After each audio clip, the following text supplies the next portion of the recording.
أنا جهاد كريم من قناة قضايا جهاد كريم، والنهاردة هحكي لكم اللي حصل في أول جلسة لمحاكمة المتهم في قضية الطفل ياسين، واللي فاجئ مصر كلها بالحكم الصادم. القصة اللي قلبت السوشيال ميديا واللي الناس كلها كانت مستنية تشوف مصير المتهم فيها، اتحكم عليه من أول جلسة بالسجن المؤبد 25 سنة. والله من أول جلسة. بس قبل ما أقولكم تفاصيل الجلسة لازم أرجعكم ورا شوية علشان اللي ما تابعش القضية من أولها يفهم قد إيه أسرة ياسين اتعذبت علشان توصل للحظة دي. ياسين طفل عنده 5 سنين في مدرسة خاصة بمدينة دمهور بمحافظة البحيرة، اتعرض لاعتداء بشع على يد موظف مالي كبير في السن عنده حوالي 80 سنة. الصدمة الأكبر إن اللي كانت بتوصله للراجل ده هي الدادة، كانت بتاخده من إيده لحد الحمام وتسلمه للمجرم ده، والكلام ده استمر لسنة تقريبا، سنة كاملة من العذاب. الولد اتكلم، قال لمدرسته، قالت له ما تحطش في بالك، خدته وودته المديرة، والكارثة إن المديرة قالت له هنجيب عصاية ونضرب الأستاذ اللي بيعمل كده، يعني بدل ما تحميه اتريقت عليه. بس الأم لاحظت تغييرات على ابنها وبدأت تسأله وحكى لها ومن هنا بدأت رحلة الجحيم.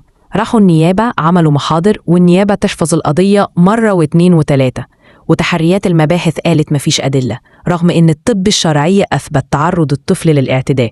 الأسرة ما سكتتش، غيروا محامين وفضلوا يصرخوا ويطلبوا العدالة لحد ما النائب العام المصري قرر يفتح التحقيق من جديد. واللي حصل بقى معجزة، القضية اتحولت لمحكمة الجنايات، وأول جلسة كانت يوم 30 أبريل 2025.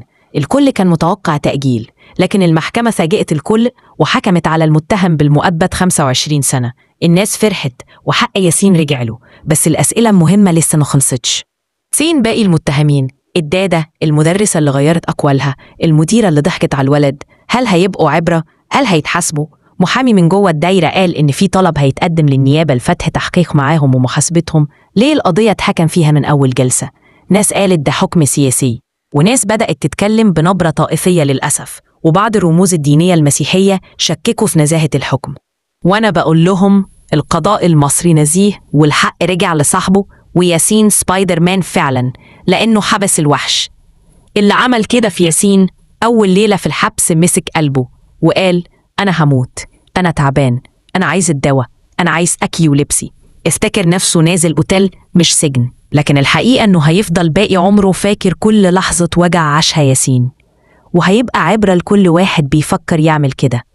الرسالة الأهم لكل أم وكل أب، اسمعوا ولادكم، قربوا منهم، ما تخلوش حد يخوفهم منكم، هم محتاجين حضنكم مش صرختكم. ومبروك يا ياسين.